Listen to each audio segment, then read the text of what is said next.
Good afternoon students, कैसे हो सब? I hope you all are best.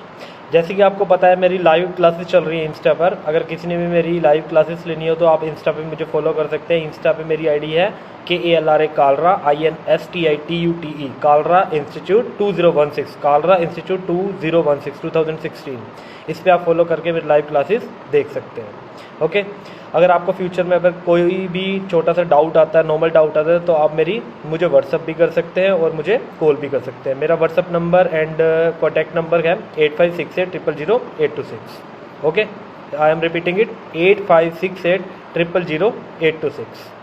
अगर आपको फ्यूचर में कोई और भी प्रॉब्लम आती है इनकम टैक्स से रिलेटेड या किसी और सब्जेक्ट से रिलेटेड, तो आप मेरा यूट्यूब चैनल भी सब्सक्राइब कर सकते हैं। मेरा यूट्यूब चैनल है दीक्षित कालरा के नाम से, या आप दीक्षित कालरा के नाम से सर्च कर लो, DIXIT KALRA कालरा, दीक्षित कालरा के नाम से, या आप कालरा इंस्टीट्यूट के नाम से भी सर्च कर सकते हो, KALRA Kalra INSTITUTE institute, Kalra institute के नाम से सर्च कर लो या दीक्षित कालरा के नाम से सर्च कर लो। आपको सारी की सारी मेरी वीडियोज़ दिख जाएंगी, उसमें आप कोई भी सारी क्लासेस लगा के अपने डाउट्स क्लियर कर सकते हो। ओके, कल हम कर रहे थे प्रोसीजर फॉर असेसमेंट, मतलब जो लास्ट क्लास में हमने किया था उसमें हमने किया था procedure for assessment. Procedure for assessment में हमने क्या क्या किया था, हमने उसमें देखा था कि असेसमेंट क्या होती है, वो देख कर लिया था। उसमें कौन कौन लायबल है रिटर्न फाइल करने के लिए, हमने वो पढ़ लिया था। उसके बाद हमने ड्यू डेट्स देख ली थी कि ड्यू डेट्स क्या क्या होती हैं रिटर्न फाइलिंग की, ठीक है। उसके बाद हमने देखा था कि कौन कौन सी रिटर्न होती हैं। हमने रिटर्न देखी थी, एक 139(3) में होती है रिटर्न ऑफ लॉस के रिलेटेड जो रिटर्न फाइल की जाती है। एक फिर हमने की थी बिलेटेड रिटर्न जो 139 सबसेक्शन 4 में कवर होती है। नेक्स्ट हमने की थी रिवाइज रिटर्न जो 139 सबसेक्शन 5 में कवर होती है। क्लियर है, हमने ये पॉइंट्स कर लिए, इसमें इंपॉर्टेंट पॉइंट्स भी कर लिए थे। और हमने और क्या किया था, प्रिस्क्राइब्ड फॉर्म्स, हमने जो ITR फाइल करने के जो फॉर्म्स हैं वो भी हमने सारा का सारा कर लिया था कि हमने किस किस फॉर्म में कौन सी रिटर्न फाइल करनी है। अगर सैलरीड है, बिजनेस वाला पर्सन है, उसकी रिटर्न हमने कैसे फाइल करनी है। क्लियर है। हमारा जो अब नेक्स्ट टॉपिक आता है, जो नेक्स्ट टॉपिक है, जो आज का टॉपिक है, आज का टॉपिक क्या है हमारा, जो फर्स्ट है हमारा डिफेक्टिव रिटर्न और इनकम्प्लीट रिटर्न। क्या होती है डिफेक्टिव रिटर्न? सबसे पहले ये कवर होती है 139 सबसेक्शन 9 में। ओके, डिफेक्टिव रिटर्न और इनकम्प्लीट रिटर्न दोनों सेम ही हैं। इसका क्या है, क्या डिफेक्टिव रिटर्न और इनकम्प्लीट रिटर्न वो रिटर्न होती है, मान लो कोई भी रिटर्न हमने गलत फॉर्म में भेज दी, ठीक है, गलत फॉर्म में भेज दी, हमने इनकम गलत दिखा दी, तो वो डिफेक्टिव रिटर्न होती है। क्लियर है। इसमें क्या है कि अगर आपने उस रिटर्न के अकॉर्डिंग आपने रिटर्न गलत भेजी, लेकिन आपने टैक्स पूरा का पूरा पे कर दिया, जितना इंटरेस्ट बनता है, टैक्स बनता है, आपने पूरा का पूरा ड्यू डेट से पहले टैक्स और इंटरेस्ट पे कर दिया, ठीक है। अगर आपने टैक्स पे कर दिया तो आपकी रिटर्न को डिफेक्टिव या इनकम्प्लीट नहीं माना जाएगा। क्यों? गवर्नमेंट को टैक्स चाहिए और इंटरेस्ट चाहिए, उनको रिटर्न से इतना मतलब, उनको मेन फोकस है कि आपकी जितनी एक्चुअल इनकम है उसके ऊपर आप टैक्स पे कर रहे हो और इंटरेस्ट पे कर रहे हो या नहीं कर रहे। अगर टैक्स और इंटरेस्ट पे कर रहे हो तो उनको कोई दिक्कत नहीं है, वो आपकी रिटर्न को कभी भी डिफेक्टिव और इनकम्प्लीट नहीं करेंगे। क्लियर है। नेक्स्ट क्या आता है, इसको जो डिफेक्टिव और इनकम्प्लीट रिटर्न को अगर हमने रेक्टिफाई करना हो, उसके लिए एक सेक्शन इंसर्ट हुआ है। सेक्शन कौन सा? 139 सबसेक्शन 9 इंसर्ट हुआ है, जिससे रिलेटेड कि हम अपनी जो डिफेक्टिव और इनकम्प्लीट रिटर्न है उसको रेक्टिफाई कर सकते हैं। क्लियर है। इसमें क्या होगा, मान लो कि हमें AO ने नोटिस भेजा कि आपकी जो रिटर्न है इनकम्प्लीट है। क्लियर है, आपकी रिटर्न इनकम्प्लीट है या डिफेक्टिव है। तो हमें क्या, जैसे ही उसने सबमिट किया, जैसे ही उसने हमें इंटीमेशन भेजी, जैसे ही हमने रिसीव किया वो इंटीमेशन रिसीव हो जाता है, सर्विस होगी इंटीमेशन की, ठीक है। जैसे हमने इंटीमेशन रिसीव की, उसके 15 दिन के अंदर अंदर हमें रिटर्न को रेक्टिफाई करना होगा। अगर हम 15 दिन के अंदर रिटर्न रेक्टिफाई नहीं करते, ठीक है, तो जो नोटिस आया वो इनवैलिड माना जाएगा और वो जो AO है, असेसिंग ऑफिसर है, वो अपने तरीके से आपकी असेसमेंट कर देगा। क्लियर। इसमें क्या है, मान लो कि कई बार आपकी असेसमेंट स्टार्ट होगी, लेकिन असेसमेंट कंप्लीट होने से पहले आपने अपनी रिटर्न फाइल कर दी, तो उस केस में भी आपकी रिटर्न को इफेक्टिव माना जाएगा, मतलब डिफेक्टिव नहीं माना जाएगा, उसको रेक्टिफाइड रिटर्न माना जाएगा। क्लियर है। मैं आपको एक बार रीड करा देता हूँ पूरा का पूरा डिफेक्टिव और इसमें कि मैटर आपने लिखना कैसे है। क्या है, डिफेक्टिव रिटर्न और incomplete return under section 139 subsection 9। The return of income shall be regarded as defective or incomplete unless tax together with interest, if any, has been paid on or before the due date of filing of return. Section 139 subsection 9 has been inserted to rectify the return submitted by the assessee. If the AO मतलब assessing officer find any defect in the return, then he can give an opportunity to rectify his mistakes within 15 days from the date of such intimation. उस intimation के 15 दिन के अंदर अंदर हमें rectify करने का चांस मिलता है। The assessing officer may extend this period if the defect is not rectified. इसको extend भी कर सकता है अगर defect rectify नहीं हुआ within the given time, then such notice will stand invalid. अगर उसको कर दिया मतलब उसने टाइम एक्सटेंड कर दिया तो वो वाला नोटिस इनवैलिड माना जाएगा और एक्सटेंडेड डेज माने जाएंगे। If the assessee rectify the defect after the given time but before the assessment, अगर असेसमेंट से पहले पहले उसने रिटर्न फाइल कर दी, रेक्टिफाई कर दी, the AO will treat it as valid return, इस रिटर्न को वैलिड मानेगा। क्लियर है? क्लियर है? डिफेक्टिव में कोई भी डिफेक्ट आता है तो आप उसको रेक्टिफाई कर सकते हो अंडर सेक्शन 139 सबसेक्शन 9 में। अगर आप इसको रेक्टिफाई नहीं करते तो असेसिंग ऑफिसर आपके अगेंस्ट नोटिस करके आपकी असेसमेंट कर देगा और अपनी मर्जी से जैसे उसको सही लगेगा आपके ऊपर टैक्स और पेनल्टी चार्ज कर देगा। क्लियर है? नेक्स्ट टॉपिक आता है हमारा pan. What is pan? Pan क्या है? आपने जनरल लाइफ में सुना होगा पैन, हर किसी को अब जरूरत हो गया, अब तो हर किसी के लिए कंपलसरी हो गया pan. Pen stand for permanent account number, stand for permanent account number,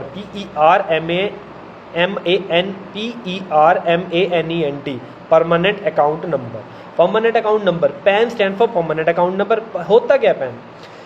pan 10 digit का होता है, ठीक है। जो पैन नंबर होता है वो 10 डिजिट का होता है, एक प्लास्टिक के कार्ड जैसे होता है, ठीक है। जैसे ATM होता है वैसे ही पैन होता है, ठीक है। उसमें आपकी फोटोग्राफ लगी होती है, आपकी सिग्नेचर होता है, पहले सिग्नेचर नहीं आते यार, सिग्नेचर भी आते हैं, उसमें नेम लिखा होता है, फादर नेम लिखा होता है एंड पैन नंबर लिखा होता है, ठीक है। जो पैन नंबर होता है वो 10 डिजिट का होता है। क्लियर? इसमें क्या होता है, पैन की हमें वेरिफिकेशन, आइडेंटिफिकेशन पता होनी चाहिए कि पैन कंपनी का है या इंडिविजुअल है, ठीक है। उसमें क्या होता है कि अगर आपको पैन का पता होगा कि ये इंडिविजुअल का है या कंपनी का है तो आपको कभी भी इससे रिलेटेड कोई भी दिक्कत नहीं हो सकती। क्लियर है? सबसे पहले क्या होता है, जो पैन होता है उसको अल्फा न्यूमेरिक नंबर भी बोलते हैं, जो पैन नंबर होता है उसको अल्फा न्यूमेरिक नंबर भी बोला जाता है। क्लियर है? इसके टोटल होते हैं 10 डिजिट, ठीक है। 10 डिजिट जो इसके फर्स्ट 5 डिजिट होते हैं वो अल्फ़ाबेट्स होते हैं, जो फर्स्ट 5 डिजिट्स होते हैं वो अल्फ़ाबेट्स होते हैं। जो नेक्स्ट 4 डिजिट्स मतलब 6th 7th 8th 9th वो होते हैं हमारे न्यूमेरिक्स। क्लियर है? जो लास्ट 10th डिजिट होता है वो भी हमारा अल्फ़ाबेट होता है। क्लियर है? मतलब टोटल 10 डिजिट है, पहले जो फर्स्ट 5 हैं वो अल्फ़ाबेट्स होते हैं, नेक्स्ट 4 6 7 8 9 वो हमारे न्यूमेरिक होते हैं एंड लास्ट जो 10th डिजिट होता है वो भी हमारा अल्फ़ाबेट होता है। क्लियर है? अब हम इसकी आइडेंटिफिकेशन कैसे करें कि हमें कैसे पता लगे ये इंडिविजुअल का है या कंपनी का। क्लियर है?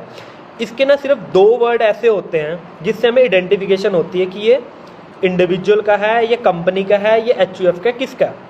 इसके 2 वर्ड होते हैं, फर्स्ट 3 का कोई मतलब नहीं होता, ठीक है। नेक्स्ट लास्ट वाले 5 का भी कोई मतलब नहीं होता। इसमें 4th और 5th, जो 4th और 5th नंबर है, 5th नंबर पे डिजिट है जो अल्फ़ाबेट है उसका ही मतलब होता है। क्लियर है? इसमें जो 4th डिजिट होता है, जो 4th डिजिट होता है वो हमें स्टेटस बताता है कि आप हो कौन, इंडिविजुअल हो, HUF हो, कंपनी हो, क्या हो। क्लियर है?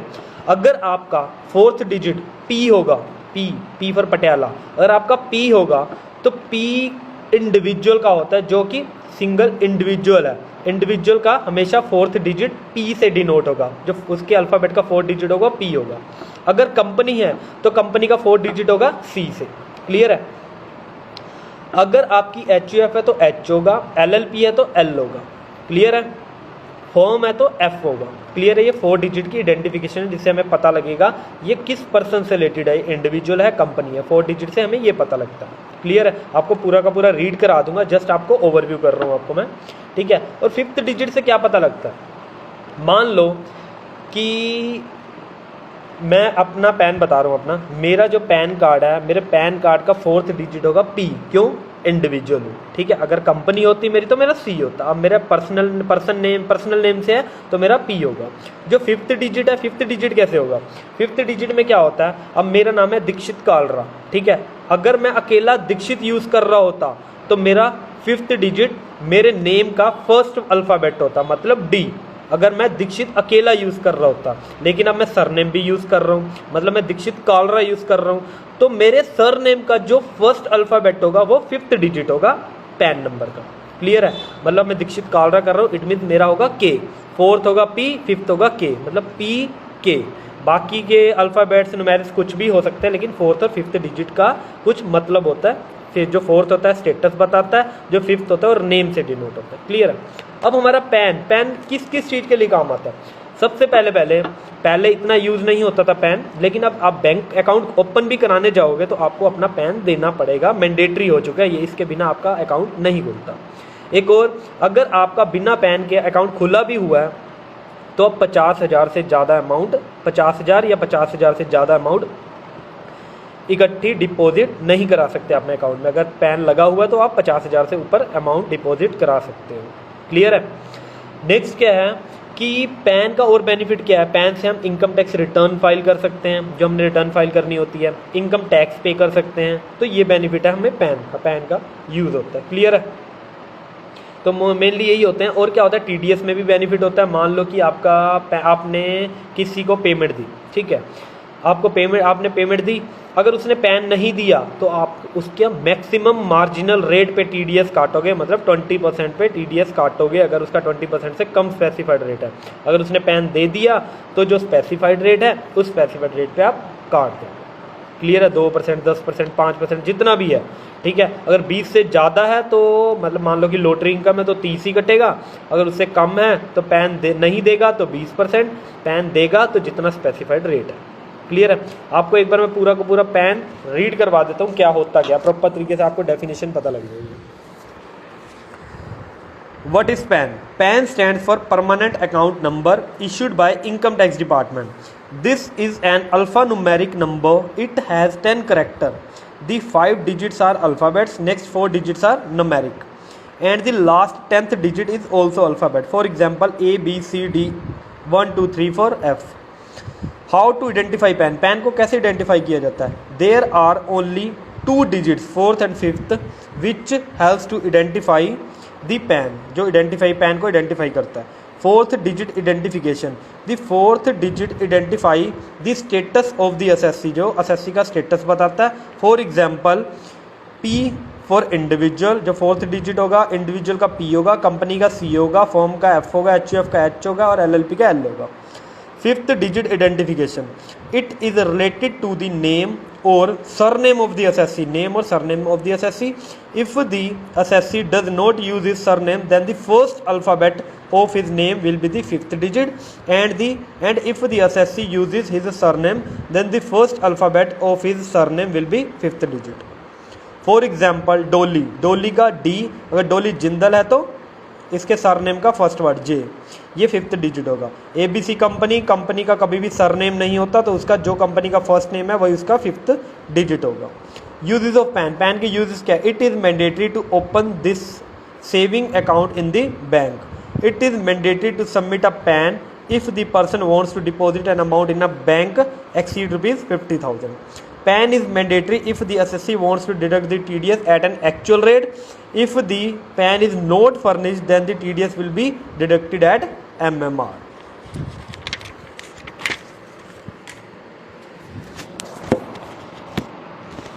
क्लियर है। नेक्स्ट हम स्टार्ट कर रहे हैं electronic filing of income tax return, e filing. Important topic का काफ़ी 5 नंबर में आने के चांसेस होते हैं इसके। क्या होता है electronic filing of income tax? पहले जो हम रिटर्न फाइल करते थे, हम नॉर्मल मैनुअली रिटर्न फाइल कर सकते थे। आपको मैंने लास्ट क्लास में आपको फॉर्म भी बताए थे, तो नॉर्मल आप मैनुअली फाइल कर सकते हो। आपने ऑनलाइन फाइल करनी है तो वो इलेक्ट्रॉनिक फाइलिंग माना जाता है।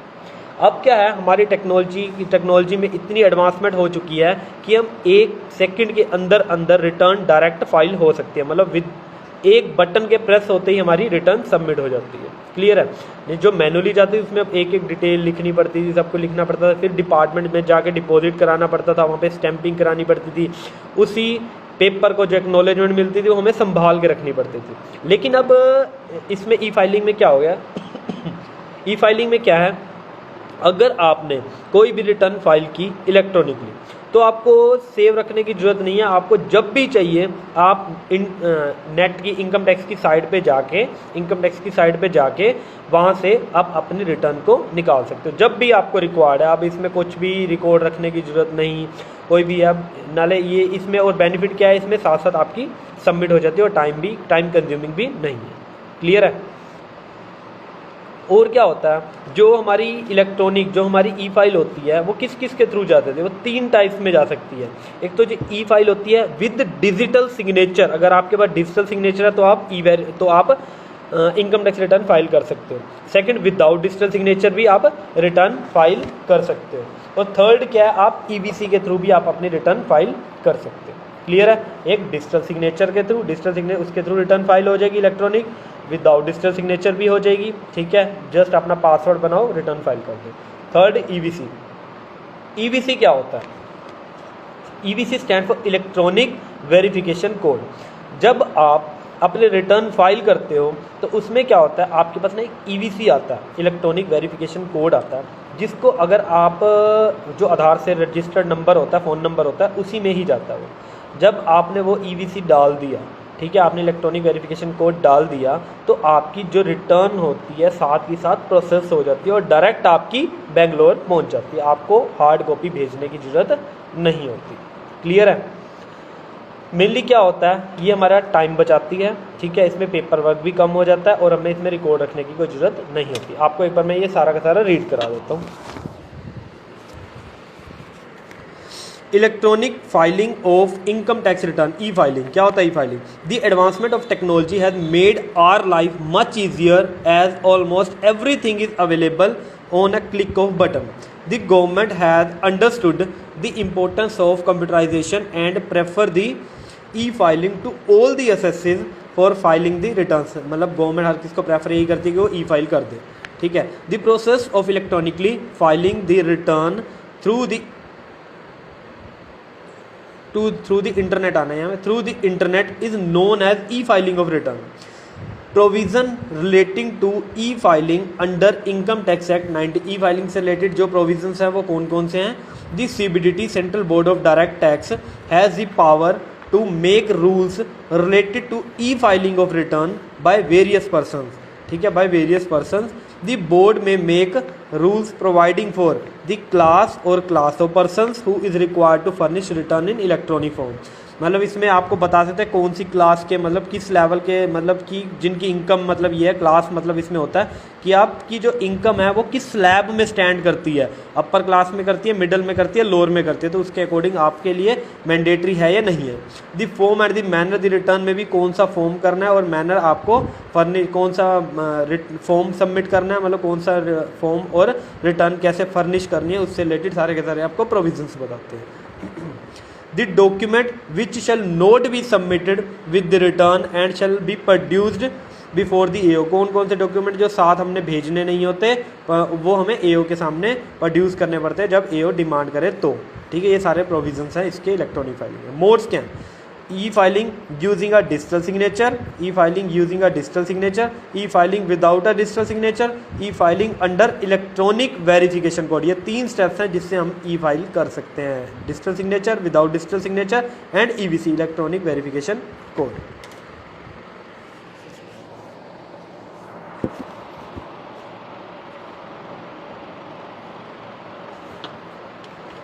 क्लियर है इलेक्ट्रॉनिक फाइलिंग। हमारा नेक्स्ट टॉपिक आता है प्रोसीजर ऑफ असेसमेंट। आपको जो 10 नंबर का जो क्वेश्चन बनता है जो आपको बीकॉम में आता है सेकेंड ईयर में 4th सेमेस्टर में, जो 10 नंबर का क्वेश्चन बनता है वो होता है what is the procedure of assessment. यही क्वेश्चन बनता है। इसी में आप अब प्रोसीजर ऑफ असेसमेंट आ गया। स्टार्टिंग में सारा का सारा हमारा प्रोसीजर फॉर ऑफ असेसमेंट, क्या प्रोसीजर क्या है, असेसमेंट हम कैसे करते हैं। ठीक है, क्वेश्चन आ सकता है what is assessment and what is procedure of assessment. Clear है। सबसे पहले क्या होता है, इसमें अलग अलग टाइप्स की असेसमेंट होती है कि हमारी जो असेसमेंट होती है किस किस वे में हो सकती है। क्लियर है। जो हम पहले हम अपनी रिटर्न भरते हैं वो भरते हैं हम रिटर्न 139 सबसेक्शन 1 में, लेकिन उसकी हमें सेल्फ असेसमेंट करनी होती है। सेल्फ असेसमेंट का क्या मतलब है, खुद की इनकम जो हमने खुद फाइनेंशियल ईयर में अर्न की है उसको हम असेस कैसे करें। असेस मैंने आपको बताया था, असेस क्या होता है कि अपनी इनकम को कैलकुलेट करना। ठीक है, जितनी भी हमने इनकम अर्न की, जो 5 हेड में हम इनकम अर्न करते हैं, income from salary, income from HP, income from PGBP, income from capital gain and income from other sources. In 5 head में जो भी हम इनकम अर्न करते हैं उन 5 हेड की इनकम को टोटल कैलकुलेट करना। ठीक है, दैट इज असेसमेंट। ठीक है, असेसिंग करना। उसके बाद जो हमने इनकम कैलकुलेट की उस इनकम पे टैक्स की क्या कैलकुलेट करना, उसके हमें प्रोविज़न पता होने चाहिए, हमें कैलकुलेशन पता होनी चाहिए कि हमने टैक्स कैसे कैलकुलेट करना है, उसमें स्लैब्स रेट्स पता होनी चाहिए, एग्जम्पशंस, डिडक्शंस, हमें हर चीज़ की नॉलेज होनी चाहिए। क्लियर है। तो सेल्फ असेसमेंट तभी पॉसिबल है जब हमें इनकम टैक्स में असेसमेंट से रिलेटेड मतलब रिटर्न फाइलिंग से रिलेटेड सारे के सारे प्रोविजंस पता है। क्लियर है। सबसे पहले होती है self assessment under section 140A में। 140A में सेल्फ असेसमेंट होती है। उसमें क्या होता है, पर्सन अपनी इनकम को खुद कैलकुलेट करता है, उसके ऊपर टैक्स कैलकुलेट करता है। अब इसमें क्या है, अपनी इनकम तो उसको पता लगती है कि हाँ इतनी इनकम, या कोई सैलरीड पर्सन है उसको पता है मेरी इतनी सैलरी है। ठीक है, लेकिन कई बार क्या होता है उसका टीडीएस कटा है। कितना टीडीएस कटा है, वो टीडीएस की का बेनिफिट लेगा जितना टीडीएस उसका कट चुका है। ठीक है, अगर उसको कोई मैट एप्लीकेबल हो रखा है, एएमटी एप्लीकेबल हो रखा है, या कोई भी टैक्स उसने ऑलरेडी पे कर रखा है, तो उसका बेनिफिट कैसे लेना है, तो उसको प्रोविजंस को पता होना चाहिए। क्लियर है। अब इसमें क्या है, काफ़ी इसमें रिलीफ भी मिलती है 91 की, तो वो भी हमें रिलीफ कैसे कैसे क्लेम करनी है वो हमें पता होनी चाहिए। क्लियर है। अब मैं आपको एक बार पूरा का पूरा असेसमेंट का सेल्फ असेसमेंट का टॉपिक पढ़ा देता हूँ, क्लियर हो जाएगा आपको कि हमने मैटर लिखना क्या है प्रोसीजर ऑफ असेसमेंट। ये हमारा 10 नंबर का क्वेश्चन आता है, इसमें अलग अलग असेसमेंट है। सबसे पहली इसमें assessment self assessment 140A, self assessment 140A। Every assessor liable to pay income tax is required to submitted return under section 139, 142, 148 or 153A. The assessee should prepare his return after taking into account following points. उसको जो return file करनी है, जो assessment करनी है, उसको ये सारे के सारे पॉइंट्स अपने माइंड में रखने की किस किस के इस पॉइंट्स के अकॉर्डिंग ही वो अपनी इनकम की असेसमेंट करेगा और टैक्स कैलकुलेट करेगा। सबसे पहले कहती है amount of tax if any already paid. मान लो कि उसने कोई एडवांस टैक्स पे कर रखा है तो उसका बेनिफिट ले लेंगे। एनी टीडीएस, अगर उसका कोई टीडीएस टैक्स डिडक्टेड ऐसा होता है, उसका कोई टीडीएस कट रखा है तो उसका भी बेनिफिट ले लेंगे। Next any relief under section 90 और 91, अगर उसको कोई रिलीफ मिल रही है 90 और 91 वो रिलीफ भी ले लेंगे। Any tax credit of MAT, MAT stand for minimum alternate tax, ये कंपनी के केस में लगता है। अगर उसका कोई मैट एप्लीकेबल, मैट उसका कोई क्रेडिट खड़ा है तो उसका भी बेनिफिट ले लेगा। Any tax credit of AMT, AMT stand for alternate minimum tax, ये इंडिविजुअल पे लगता है अगर उसकी 20 लाख से इनकम ऊपर है तो एएमटी का कोई अगर उसका क्रेडिट खड़ा तो उसका बेनिफिट ले लेगा। नेक्स्ट है interest payable under section 234A on the tax payable on total income after reducing the amount of, उसकी जो टोटल टैक्स पे इंटरेस्ट लगता है वो कौन सी टैक्स पे लगता है, उसका जो टोटल टैक्स बना अगर उसमें से उसने कोई एडवांस टैक्स पे कर रखा है वो माइनस कर देंगे, अगर उसका कोई टीडीएस कट रखा है वो माइनस कर देंगे, कोई रिलीफ ले रखी है वो माइनस कर देंगे, कोई 115 में कोई उसका क्रेडिट खड़ा है मतलब मैट का या एएमटी का कोई क्रेडिट खड़ा है तो माइनस करने के बाद जो नेट टैक्स बचेगा उसके ऊपर 234A का इंटरेस्ट चार्ज होगा। Clear.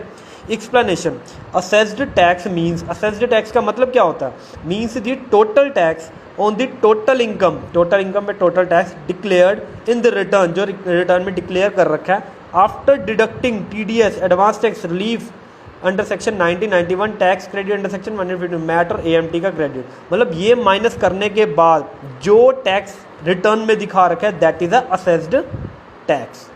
Tax calculated by the assessee is required to deposit before submitting the return. जो टैक्स कैलकुलेट की जो असेस्ड जो टैक्स है उसको पहले पे करना पड़ेगा रिटर्न फाइल करने से पहले। जैसे ही रिटर्न फाइल करेगा उससे पहले टैक्स पे करेगा, फिर रिटर्न फाइल कर देगा। The assessee shall be liable to pay tax if the assessee has made any default in return filing or in paying tax। अगर उसने कोई डिफ़ॉल्ट किया assessee ने रिटर्न फाइलिंग में या टैक्स में तो उसको इंटरेस्ट भी देना पड़ेगा और पेनल्टी भी चार्ज हो सकती है। The interest under section 234A shall be calculated or paid by the assessee after deducting advance payment, TDS और रिलीफ। ये सारी माइनस करने के बाद जो उसका टैक्स बचेगा उसके अकॉर्डिंग वो उसके ऊपर इंटरेस्ट पे कर देगा।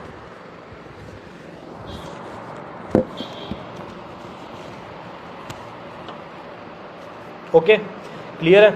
आज हमने क्या क्या किया?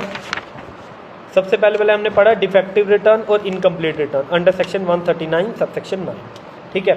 उसके बाद हमने पैन पढ़ा, पैन क्या होता है, परमानेंट अकाउंट नंबर, उसके ऊपर पूरी डिटेल में हमने बात की क्या होता है। उसके बाद हमने ई फाइलिंग का कंसेप्ट किया, electronic filing of income tax return. Income tax return की ई फाइलिंग क्यों ज़रूरी है, मतलब उसका बेनिफिट क्या है, तो हमने सारी चीज़ें पढ़ी और किस किस के थ्रू हम ई फाइल कर सकते हैं, क्लियर है।